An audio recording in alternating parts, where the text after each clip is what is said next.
لا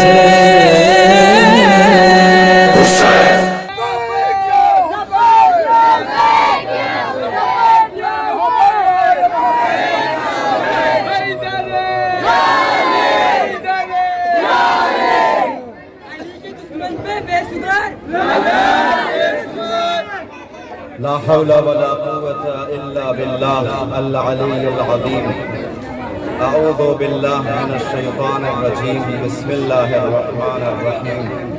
الحمد لله وصلى الله على رسول الله وعلى آل رسول الله ولعنة الله على أعداء رسول الله وعلى أعداء آل رسول الله من الآن إلى قيام يوم الدين. رب اشرح لي صدري ويسر لي أمري واحلل عقدة من لساني يفقهوا قولي. أما بعد فقد قال الله الحكيم في قرآنه الكريم وهو أصدق القائلين وقوله الحق. أعوذ بالله من الشيطان الرجيم. بسم الله الرحمن الرحيم. وقضى ربك ألا تعبدوا إلا إياه وبالوالدين إحسانا. عزادارو، میں مستقل دیکھ رہا ہوں جب سے یہ جلوس اٹھا ہے ہر انسان اپنے اپنے انداز سے پرسہ دے رہا ہے. یہ امام حسین علیہ السلام کا پرسہ ان کی مادر گرامی صدیقہ طاہرہ حضرت فاطمہ زہرا سلام اللہ علیہا کی خدمت میں پیش کر رہے ہیں.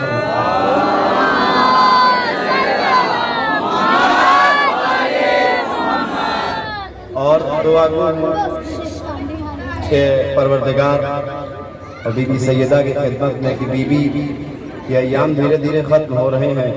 جو حق پرسہ تھا وہ ہم سے ادا نہ ہو سکا. بی بی یہ عزادار پرسہ دینے کے لیے آئے ہیں. کوئی کوتاہی ہم سے رہ گئی ہو تو اسے درگزر فرمائے. خداوند عالم اس آیت میں فرما رہا ہے وَقَضَى رَبُّكَ أَلَّا تَعْبُدُوا إِلَّا إِيَّاهُ. آپ کے پروردگار نے یہ فیصلہ کیا ہے کہ اس کے علاوہ اللہ تعبدوا الا إِيَّاهُ، اس کے علاوہ کسی اور کی عبادت مت کرو. وَبِالْوَالِدَيْنِ إِحْسَانًا، ماں باپ کے ساتھ اچھا سلوک کرو، ماں باپ کے ساتھ نیکی کرو. نماز، روزہ، حج، زکوٰۃ، خمس، ساری عبادت انسان کے منہ پہ مار دی جائے گی اگر ماں خوش نہیں ہے، اگر باپ خوش نہیں ہے. نہ نماز کام آنے والی ہے، نہ روزہ کام آنے والا ہے، نہ حج کام آنے والا ہے اگر ماں باپ خوش نہیں ہیں. تب پیغمبر اکرم حضرت محمد مصطفیٰ صلی اللہ علیہ وآلہ وسلم فرماتے ہیں کل المسلمین یرونی یوم القیامہ، روز قیامت سارے مسلمان ہم کو دیکھ سکتے ہیں. ایک بات یاد رکھیے گا، پیغمبر اور علی یہ دو شخصیتیں ایسی ہیں کہ جن کو سب کو دکھایا جائے گا. یہی وہ دو ہستیاں ہیں، یہی وہ دو شخصیتیں ہیں کہ جن کو تم نے ایکسپٹ نہیں کیا تھا، تاکہ اس دن انسان ہاتھوں کو ملے اور پروردگار سے کہے گا رب ارجعونی لعلی اعمل صالحا فیما ترکت. پروردگار دوبارہ دنیا میں پھر پلٹا دے. آواز قدرت آئے گی کلا انہا کلمۃ ہو قائلھا، یہ جو کہہ رہے ہیں اس پر عمل نہیں کریں گے. بقیہ معصومین علیہ السلام کو دیکھنے کے لیے ایمان شرط ہے، تقوی شرط ہے. اگر یہ ساری چیزیں نہیں ہے نہیں دیکھ سکتے. بٹ محمد اور علی سب کو دکھائے جائیں گے. مگر پیغمبر فرما دینی اگر انسان پیغمبر سے محبت نہیں کرتا، غیر مسلم بھی ہے تو پیغمبر کو دیکھ سکتا ہے. تو پیغمبر فرماتے ہیں مگر تین ہستیاں ایسی ہیں کہ جو مجھے بھی نہیں دیکھ سکتی. تو میں کہہ سکتا ہوں کہ یہ تین ہستیاں کافر سے بدتر ہیں. پیغمبر فرماتے ہیں کل المسلمین یرونی یوم القیامہ، سارے مسلمان روز قیامت ہم کو دیکھ سکتے ہیں. تین گروہ ہے جن کو پیغمبر نے انکار کیا. الا عاق الوالدین، جن کو ان کے والدین نے عاق کر دیا ہو. وشارب الخمر، جو شراب پیتا ہو. ومن سمع اسمی ولم یصلی علیہ، میرا نام سنے مجھ پر صلوات نہ پڑھتا ہو.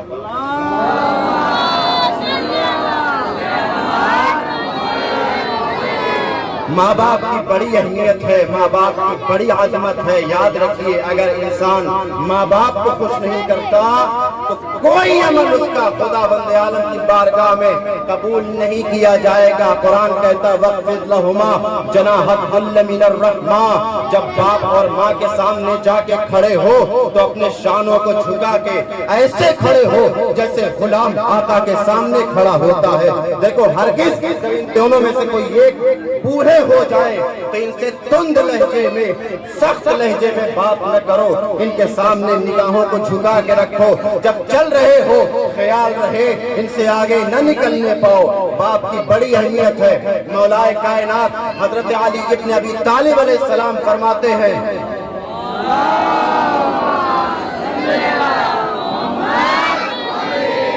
اگر تم کو اپنے اندر کوئی اچھی چیز، کوئی اچھی صفت، کوئی اچھی خوبی نظر آتی ہے، خوش مت ہو، جا کے باپ کا شکریہ ادا کرو، جا کے ماں باپ کا شکریہ ادا کرو۔ جو بھی تمہارے اندر اچھی خصوصیت ہے یہ تمہاری وجہ سے نہیں ہے، اس کی اصل تمہارا باپ ہے، اس کی اصل تمہاری ماں ہے۔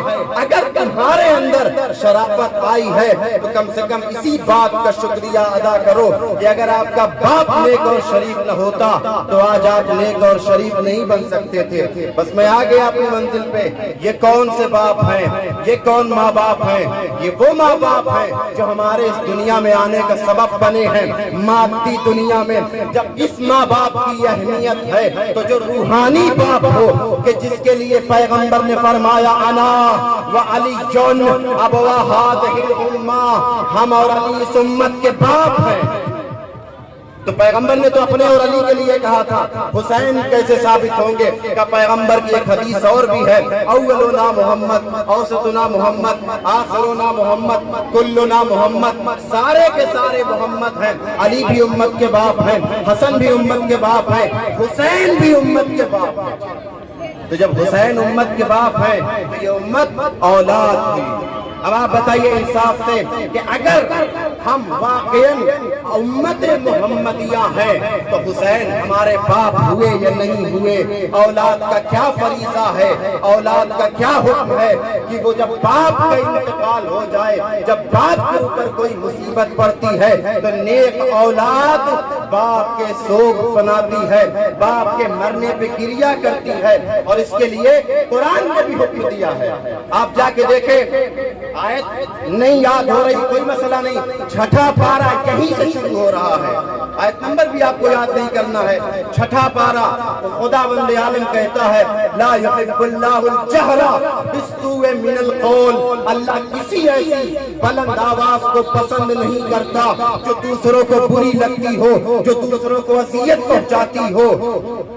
کوئی ایسی بلند آواز الا من ظلم، لیکن اگر کوئی مظلوم ہے تو وہ اپنی آواز بلند کر سکتا ہے، وہ اپنی آواز اٹھا سکتا ہے۔ تو کوئی کہے حسین مظلوم تھے، ان کو آواز بلند کرنا چاہیے تھا۔ عزادارو، اب جو حسین کو اپنا باپ مانے گا، جو حسین کی اولاد ہوگا، کبھی بھی جب باپ مظلوم ہوتا ہے، جب باپ کے اوپر ظلم کیا جاتا ہے تو ہمیشہ مظلوم کی اولاد آواز بلند کرتی ہے۔ لہذا ہم جو یہ کیا کرتے ہیں، چونکہ پیغمبر فرما کے گئے ہیں کہ حسین اس امت کے باپ ہیں۔ جب باپ مظلوم ہوتا ہے، جب باپ کو تکلیف پہنچائی جاتی ہے، اولاد کا فریضہ یہ ہے کہ باپ کے اوپر گریہ کرے، باپ کے اوپر آنسو بہائے۔ اور یہ آپ سیرت بھی انبیاء کی رہی ہے۔ آپ جناب یعقوب کو اٹھا کے دیکھیں کہ انہوں نے جب کہ جناب یعقوب علیہ السلام کو علم نبوت سے یہ پتا تھا کہ یوسف زندہ ہے، اس کے باوجود بھی جناب یعقوب گریہ کرتے رہے، جناب یعقوب روتے رہے۔ یوسف سلامت تھے، کوئی کہے کب تک گریہ کیجئے گا؟ 1400 سال ہو چکے ہیں۔ عزادارو، اگر اس وقت رونے دیا گیا ہوتا تو قیامت تک اتنا گریہ نہ ہوتا، مگر چونکہ جس وقت رونے دینا چاہیے تھا کوئی تازیانے لگاتا تھا، کوئی درے مارتا تھا، جب رونا چاہیے تھا رونے نہیں دیا گیا۔ اب حشر تک، قیامت تک ان پر گریہ ہوتا رہے گا۔ جو اولاد حسین ہوگی وہ گریہ کرتی رہے گی، وہ سوگ بناتی رہے گی۔ ہمارے سامنے یہ علم ہے، ہم ان سے شفا بھی مانگتے رہیں گے۔ اب کیوں؟ اب جا کے دیکھیں قرآن مجید۔ ایک چیز میں آپ سے پوچھتا ہوں، جناب یعقوب علیہ السلام کی آنکھ چلی گئی یوسف کے غم میں روتے روتے، بینائی چلی گئی۔ جب جناب یوسف کو پتا چلا کہ باپ کی بینائی چلی گئی ہے، باپ کی آنکھ چلی گئی ہے، کیا کیا یوسف نے؟ اپنا کرتا بھیجوا دیا۔ مجھے تو بڑا تعجب ہوا، اب جب قرآن پڑھیے گا مجھے تو نہیں سمجھ میں آیا یہ یوسف کا کیا عمل ہے۔ جناب یوسف کون ہے؟ نبی خدا ہے، ایھا الصدیق کا مصداق ہے۔ یا نبی اللہ، جب آپ مومن اگر خدا کی بارگاہ میں دعا کرے خدا دعا قبول کر لیتا ہے۔ آپ تو نبی ہیں، اگر اپنے باپ کی شفا یابی کے لیے دعا کرتے خدا کیوں دعا نہ کرتا؟ خدا کیوں قبول نہ کرتا؟ آپ کے باپ کی بینائی چلی گئی تھی، باپ کی آنکھ چلی گئی تھی، کرتا بھیجنے کے بجائے آپ کو دعا کرنا چاہیے تھا، پروردگار میرے باپ کو بینائی عطا فرما، میرے باپ کو آنکھیں عطا فرما۔ خدا آپ کی دعا قبول کرتا یا نہ کرتا؟ اگر آپ نے نہیں تو قرآن اٹھا کے دیکھ لیجئے، جب دو لوگ آئے، یوسف ہمارے خواب کی تعبیر بتا دیجئے۔ جناب یوسف نے خواب کی تعبیر بتایا، تم کو آزاد کر دیا جائے گا، تم کو پھانسی دے دی جائے گی، جلدی جلدی۔ جس کو پھانسی کا حکم سنایا ایک مرتبہ ہنسنے لگا، او دیکھو یوسف نے جھوٹے خواب کی تعبیر سنا دی ہے، میں نے تو کوئی خواب ہی نہیں دیکھا تھا۔ موت کا نام سن کے جب گھبرایا، جیسے ہی اس نے کہا میں نے کوئی خواب نہیں دیکھا، پڑھ کے یوسف نے کہا سنو، اب تم نے دیکھا ہو یا نہ دیکھا ہو ہم کہہ چکے۔ تو یوسف تو وہ ہے، کہہ دے تو ہو جائے۔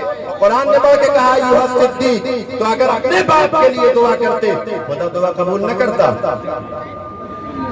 لیکن جناب یوسف نے دعا نہیں کیا، کرتا بھیجوایا۔ کتنے دن میں پہنچے گا؟ یعقوب کنعان میں ہے، یوسف مصر میں ہے، امیزون فلپکارٹ آج ہے، 4 دن میں سامان آ جاتا ہے، 5 دن میں سامان آ جاتا ہے۔ اس زمانوں میں اونٹ سے سواری ہوتی تھی، گھوڑے سے سواری ہوتی تھی، مگر ہم دیکھتے ہیں یا نبی اللہ آپ کرتا بھیجیں گے 1 سال پہنچے گا، 1 سال کے بعد یہ قافلہ پہنچے گا، آپ کا باپ 1 سال اور اندھا رہے گا، اس کے بجائے دعا کر دیتے، چشمے صدن میں آپ کے باپ کو بینائی مل جاتی۔ عجب نہیں یوسف کہیں ہم جانتے ہیں، مگر ہم نے تمہارے لیے انتظام کیا ہے۔ اما جب یوسف کا کرتا یوسف کے باپ کو بینائی عطا کر سکتا ہے تو عباس کا علم شفا کیوں نہیں دے سکتا ہے؟ عباس کا علم شفا کیوں نہیں دے سکتا ہے؟ مگر رک جائیے، وہ یوسف کا کرتا تھا، وہ یوسف کا کرتا تھا، یوسف کے بدن کی خوشبو تھی اس کرتے میں، یوسف کا پسینہ لگا ہوا تھا۔ یہ علم کہاں سے لیا آپ نے؟ کسی نہ کسی دکان سے کپڑے سے لے کے بنایا ہوگا۔ کہاں یوسف کا کرتا، کہاں یہ کپڑا؟ یہ کون سا کمپیئر کر رہے ہیں آپ؟ یوسف کے کرتے میں یوسف کی خوشبو تھی، یوسف کا پسینہ تھا، یہ تو ایک معمولی سا کپڑا کسی دکان سے لے کے بنایا ہے۔ عزادارو یاد رکھیے گا، یاد رکھیے گا، کبھی کبھی نسبت کی بنیاد پر بھی اثر پیدا ہوتا ہے، نسبت کی بنیاد پر بھی اثر پیدا ہوتا ہے۔ اب بتائیے اگر کوئی انسان پتھر کی عبادت کرے بت پرست کہا جائے گا، بتوں کی عبادت کرنے والا کہا جائے گا، لیکن اگر کوئی پتھر خدا کی طرف منسوب ہو کر کے حجر اسود کہا جائے اس کو چومنا عبادت کہلاتا ہے۔ نعرہ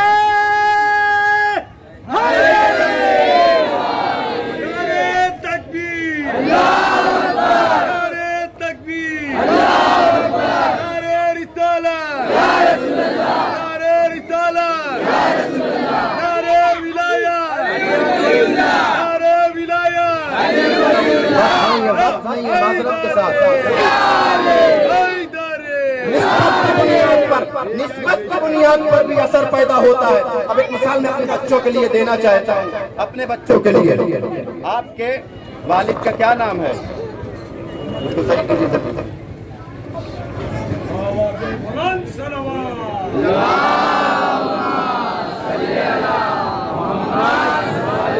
ہلو، آپ کے والد کا کیا نام ہے؟ ارشد۔ اگر یہ کہیں آج میری ملاقات بیٹا ارشدوا سے ہوئی تھی، ہر آدمی ان کو بدتمیز کہے گا یا نہیں کہے گا؟ کیا اخلاق سیکھ کے آئے ہو؟ باپ کا نام اس طرح سے لیا جاتا ہے۔ اس کے بعد دیکھا ہم نے ان کا ایک کلاس فیلو آیا، اس کا بھی نام ارشد تھا۔ کیا بیٹا ارشد کہاں تھے؟ اب کوئی کچھ نہیں کہہ رہا ہے، وہی ارشد ہے، ابھی تو غصہ کر رہے تھے، اب خوش ہو رہے ہیں، وہی الف رے شین دال، کوئی نسبت نہیں ہے، کوئی مسئلہ نہیں ہے، ایک بار غصہ کر رہے تھے، کہا جب ارشد میرے باپ کی طرف منسوب تھا لائق احترام تھا، جب دوست کی طرف منسوب ہو گیا احترام کی ضرورت نہیں ہے۔ مثال کے طور پہ جیسے کہا جائے طارق عباس علیہ السلام کوئی کہے گا؟ نہیں کہے گا۔ کب کہا جائے گا؟ جب جناب عباس لگے گا تب علیہ السلام لگے گا۔ اس کا مطلب عین بے تشدید الف سین کی کوئی اہمیت نہیں ہے، عباس کسی کا نام ہو ہم احترام نہیں دیں گے جب تک آقا کی طرف منسوب نہ ہو جائے۔ اس کا مطلب کلمے کی کوئی اہمیت نہیں ہے، الف بے کی کوئی اہمیت نہیں ہے، صاف دیکھی جاتی ہے۔ ہمیں جب چند کلمات نسبت کی بنیاد پر لائق احترام ہو سکتے ہیں، یہ کپڑا نسبت کی بنیاد پر لائق احترام کیوں نہیں ہو سکتا؟ نسبت کی بنیاد پر کیوں نہیں ہو سکتا؟ ایک مثال اور لے لیجئے، کروسین سب کھاتے ہیں، کروسین کا اثر اپنا ذاتی ہے یا کسی نے رکھا ہے؟ کروسین کا اثر ڈولو 650 کا اثر اپنا ذاتی ہے کسی نے رکھا ہے؟ اگر آپ کہیں گے ذاتی ہے تو کیا خدا کے علاوہ اس کائنات میں اور بھی کوئی ہے جس کی طاقت اپنی ہے؟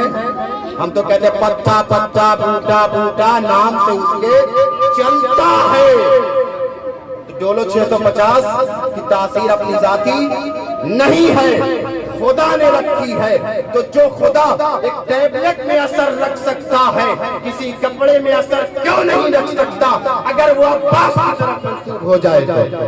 لہذا بحث اس پر نہیں ہوگی کہ علم سے ہم شفا لے سکتے نہیں لے سکتے، بحث کرنا ہے تو حسین پر ہوگی، بحث کرنا ہے تو عباس پر ہوگی۔ اگر یہ لائق تعظیم ہے تو جو ان کی طرف منسوب ہو جائے وہ لائق تعظیم ہوگا، جو ان کی طرف نسبت پا جائے وہ لائق تعظیم ہوگا۔ عزادارو یہی وجہ ہے، یہی وجہ ہے کہ آپ دیکھیں آج تک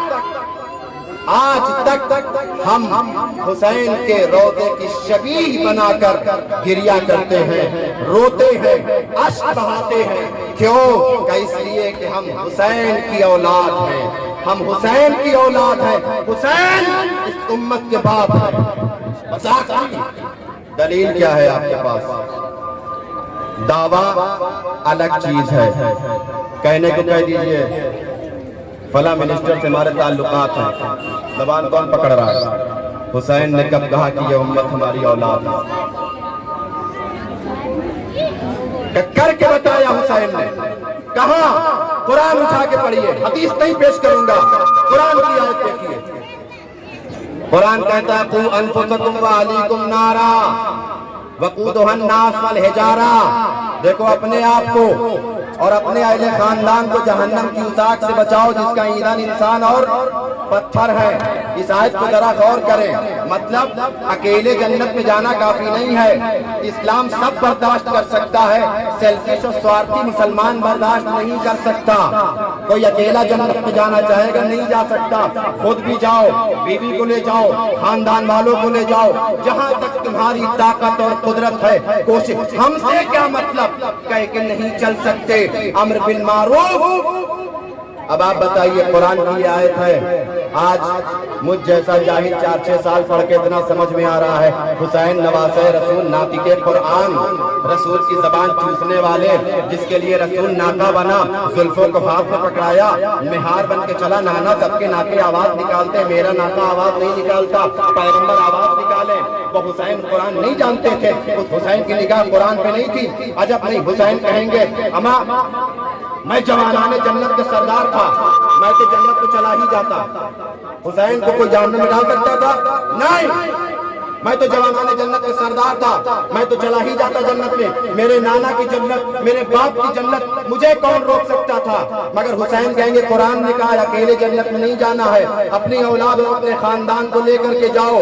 تو حسین کہیں گے چونکہ میں نے پوری امت کو اپنی اولاد سمجھا اور میں نے دیکھا یزید ایک مرتبہ تخت پہ بیٹھتا ہے، شراب کو ہاتھ میں لیتا ہے، جب شراب جان چھوڑتا ہے کہتا یہ حاجی ہے جو طواف کر رہے ہیں۔ یزید کہتا تھا نہ دین آیا، نہ شریعت آئی، نہ کوئی مذہب آیا، یہ آل محمد نے حکومت حاصل کرنے کے لیے ڈھونگ رچا ہے۔ حسین عجب نہیں کہے، اگر میں نہ کھڑا ہوتا، دین کو بچانے کے لیے قربانی نہ دیتا، یزید خود بھی جہنم میں جاتا، پوری امت محمدیہ کو لے کے جاتا۔ عجب نہیں حسین کہیں میں نے قرآن کو اسی آیت کو پیش نظر رکھا، قُوْ أَنفُسَكُمْ وَأَهْلِيكُمْ نَارًا وَقُودُهَا النَّاسُ وَالْحِجَارَةُ، اپنے آپ کو اور اپنے اہل خاندان کو جہنم کی اس آگ سے بچاؤ جس کا انسان اور پتھر ہے۔ تو حسین امت کی اصلاح کے لیے نکلے تھے، اور کربلا پہنچ کے میں آ گیا اپنی منزل پر، کربلا پہنچ کر کے آپ دیکھیں آخر وقت تک حسین کیا چاہتے تھے، حسین کی کیا ہدایت، کس کے لیے نکلے تھے؟ ہدایت کے لیے نکلے تھے۔ آخر وقت تک گلے پہ کند خنجر لے کر کے شمر سوار ہو چکا ہے، اس کے باوجود بھی امام ابھی بھی خواہش مند ہے کہ کاش یہ چلا آتا۔ حسین کا ہدف کیا تھا؟ حسین کا مقصد کیا تھا؟ لوگوں کو دین کی راہ دکھانا۔ تو حسین نے عمل سے بتایا ہے ساری امت محمدیہ ہماری اولاد ہے، ورنہ ہمیں کیا پڑی تھی؟ ہم جا کے اپنی بہن زینب کو بے ردا کرتے، اپنا سر دیتے، ہم نے تمہارے لیے دی تھی زینب جس کے سر کو کبھی سورج نے نہیں دیکھا تھا۔ زینب وہ ہے کہ جس کو کبھی سورج نے نہیں دیکھا تھا، وہی زینب آج سر سے ردا اتر رہی ہے۔ کیا جتنے لوگ موجود ہیں کس کے اندر دم ہے کوئی برداشت کر سکتا ہے؟ مائیں بہنیں بازاروں میں بے بکنوں چادر دیار بدیار پھرائی جا رہی ہو، منادی ندا دے رہا ہو، جو پہچانتا ہے وہ پہچانتا ہے، جو نہ پہچانتا ہے میں بتاتا ہوں محمد کی نواسی ہے، رسول کی نواسی ہے۔ عزاداروں یہی وجہ تھی، کسی کے بال دو چار دن میں سفید نہیں ہوتے، برسوں لگ جاتے ہیں۔ جب دربار کے باہر لا کر کے روکا گیا ہے قافلہ، کیا ہوا کہ ابھی دربار سجایا جا رہا ہے، ابھی دربار سجایا جا رہا ہے۔ ایک مرتبہ زینب کو غیظ آیا، بھیا سید بیٹا سید سجاد اب زینب سے برداشت نہ ہوگا، اے عورتوں میں دعا کرتی ہوں، میں بد دعا کرتی ہوں، تم آمین کہنا، اب میں برداشت نہیں کر سکتی۔ زینب بے ردا یزید کے دربار میں، شرابی کے دربار میں، عزادارو جیسے ہی زینب نے ہاتھوں کو اٹھایا، کیا دیکھا؟ نوکے نیزہ پہ حسین کا سر کریا کر رہا ہے۔ اے زینب اسی عالم میں چلی جاؤ، امت کی اصلاح کے لیے کھلے سر دربار میں چلی جاؤ۔ اب روایات میں الفاظ مل سکتے ہیں، کیفیت کو کون بیان کرے گا، مگر روایات بتاتی ہے جب زینب یزید کے دربار میں گئی ہے، بال کالے تھے مگر اتنا غم پڑا، زینب کے بال سفید ہو گئے۔ ارے کیوں نہ سفید ہوتے؟ ایک وقت وہ تھا کہ جب کوفے میں زینب آئی تھی، تین پردے میں لائی گئی تھی، خود پردے میں محمل کے اندر رات کی تاریکی، مگر آج زینب 700 کرسی نشین ہے، شرابیوں کا مجمع ہے۔ یزید ایک مرتبہ زینب کی طرف اشارے کر کے پوچھتا ہے یہ بی بی کون ہے جو فضہ کے پیچھے چھپ رہی ہے؟ کوئی کہتا ہے یہ علی کی بیٹی ہے جو فضہ کے پیچھے ہے۔ عزادارو ایک مرتبہ لئیم تازیانے لے کر کے پڑھا ہے، جیسے ہی فضہ کی طرف پڑھا کچھ لوگ فضہ کے قبیلے والے موجود تھے۔ اے فضہ ارے ہم اتنے بدلوم نہیں ہیں، زینب کی طرح فضہ لاوارث نہیں ہے۔ ایک مرتبہ زینب نے نظر کر رکیا، اے بابا اے فضہ کے چاہنے والے موجود، مگر کہ زینب کے در پہ آئے، زینب مدینے آئی ہے، عبداللہ نے نہ پہچانا، اے میرا ارے آپ کون ہے؟ زینب لٹ کے آئی ہو، وہ دیکھ میرے بچوں کی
شاہ تشنہ دہن بے وطن بے کفن وقت رخصت یہ کہتے تھے میری بہن،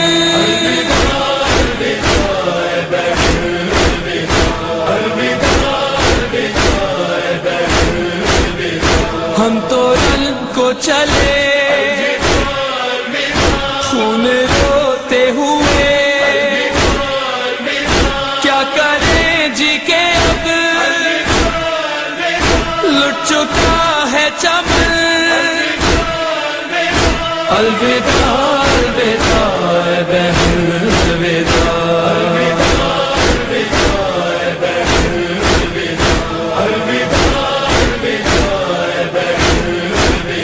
بھائی مارا گیا، ہر سہارا گیا، ٹکڑے ٹکڑے ہوا ہائے ابن حسن، الوداع الوداع بہن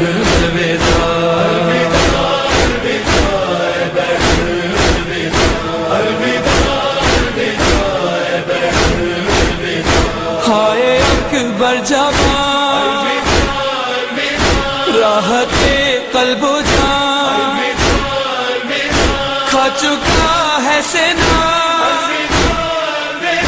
خون میں تر ہے بدن، الوداع الوداع بہن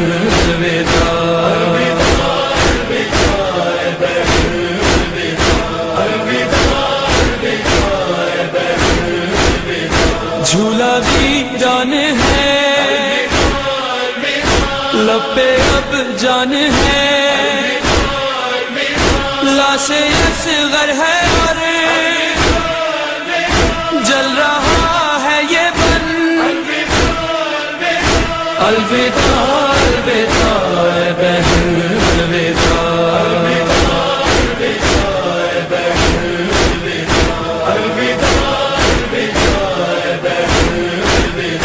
اب سکینہ میری کس طرح سوئے گی، کھائے گی گڑکیاں اور بندھے گی رسل، الوداع الوداع بہن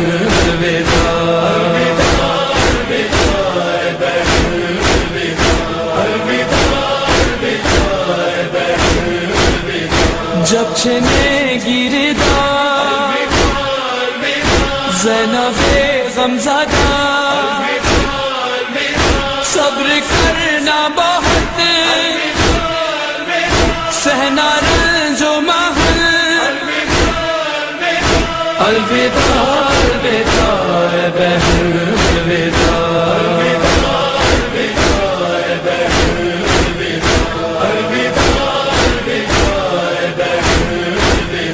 غش میں ہے لاڈلا یعنی زین النبا، اب حوالے تیرے ہے میرا گل بدن،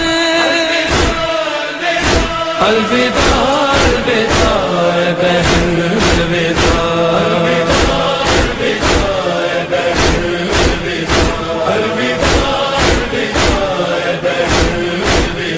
شام جانا ہے اب ہے بڑا یہ غضب، بے رضا ہوگی تو روئیں گے پنجے تل، الوداع الوداع بہن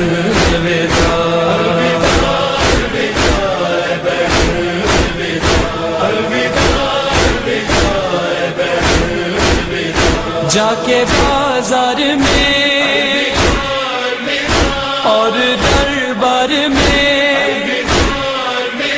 میرے پیغام کو بھولنا نہ بہن، الوداع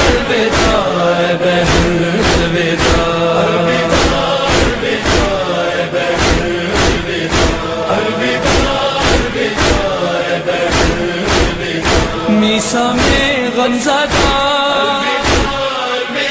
نوحہ ہانے کا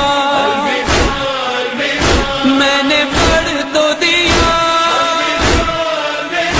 گونجا شہ کا سخن الوداع الوداع اے بہن الوداع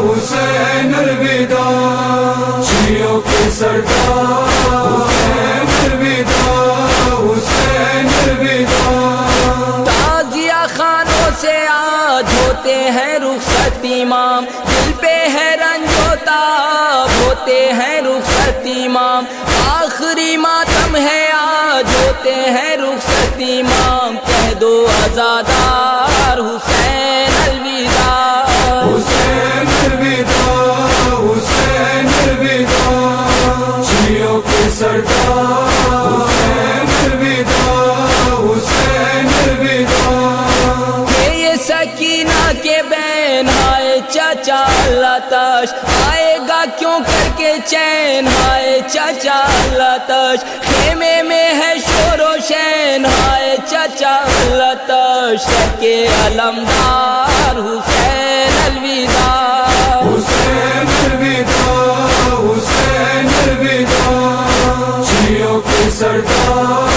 حسین الوداع حسین الوداع نہر پہ شانے کٹے آہا علمدار شاہ پانی نہ پہنچا سکے آہا علمدار شاہ بچے بھی پیاسے رہے آہا علمدار شاہ فوج کے سردار حسین الوداع حسین الوداع حسین الوداع شیعوں کے سردار حسین الوداع حسین الوداع ماتمی صف اٹھ گئی ختم محرم ہوا کوئی نہ رونق رہی ختم محرم ہوا پوری نہ حسرت ہوئی ختم محرم ہوا روئے عزادار حسین الوداع حسین الوداع حسین الوداع شیعوں کے سردار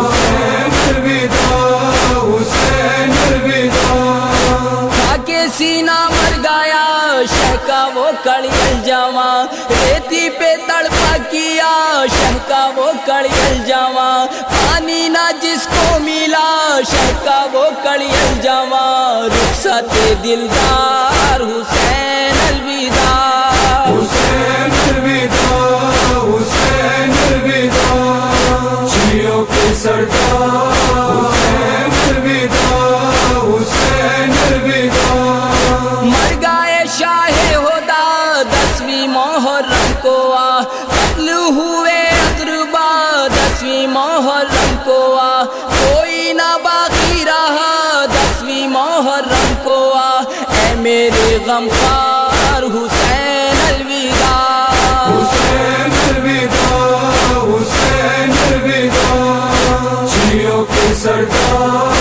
حسین الوداع حسین الوداع کہتے ہیں شیعہ تمام ہائے حسین الوداع تشنا لبو تشنا کام ہائے حسین الوداع اے میرے شاہ انام ہائے حسین الوداع دیکھا 16 حسین الوداع حسین الوداع حسین الوداع شیعوں کے سردار حسین الوداع حسین الوداع شہ کی نا خدمت ہوئی کہتی تھی اختر یہی ہے میری قسمت پوری کہتی تھی اختر یہی ظاہر نہ اب تک بنی کہتی تھی اختر یہی کہتی ہے نادار حسین